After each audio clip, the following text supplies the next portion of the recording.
In January 2016, an Egyptian woman was sentenced to 3 years in prison for blasphemy after criticizing an Islamic tradition on Facebook. Despite Egypt's secular government, the country has been cracking down on religious insults. So what other countries are enforcing laws against blasphemy? Well, by definition, blasphemy is any act that undermines God or the sacredness of religion. It could be anything from drawing offensive cartoons or wearing improper clothes to disrespecting religious scripture. This idea can be traced back to all three Western religions, where the act is not only condemned, but represented as a just cause for death. Consequently, these passages have been used to justify capital punishment for Christians, Jews, and Muslims for centuries. One of the most famous blasphemy cases was when the supreme religious leader of Iran issued a fatwa, or order, to kill British Indian novelist Salman Rushdie. Rushdie was accused of committing blasphemy in his 1988 book, The Satanic Verses. The title itself refers to the disputed legend that several of the Prophet Muhammad's teachings were mistakenly taken from the devil.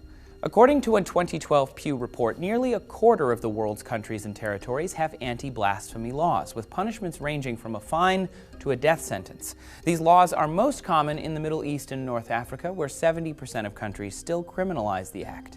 In general, those who commit blasphemy are arrested, charged, and face prison time. In some countries, however, the offense is punishable by death. One example is Pakistan, which inherited its anti-blasphemy laws from British rule before the country gained independence in 1947. The laws were strengthened in the 1980s in an attempt to ostracize the country's non-Muslim community, and since then, over 1,000 Pakistanis have been accused or convicted of blasphemy, many of whom are Muslims themselves. In the country today, just one blasphemy accusation with little or no evidence can lead to an arrest. And anti-blasphemy laws are not unique to Islamic governments. Secular nations like Canada and New Zealand still outlaw blasphemous libel, which in their case is any published material that disrespects Christianity. And while the United States doesn't have a federal anti-blasphemy law, several states do.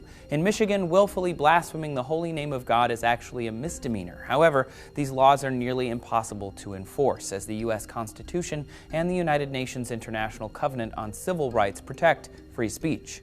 In the end, many of the West's outdated anti-blasphemy laws are pretty much dormant.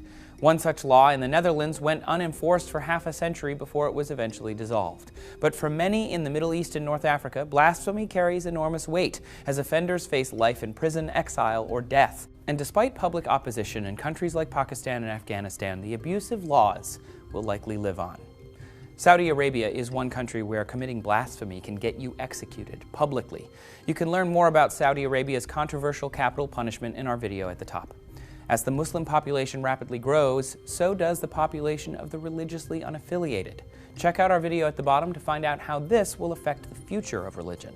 Thanks for watching Seeker Daily. Don't forget to like and subscribe so you get new videos from us every day.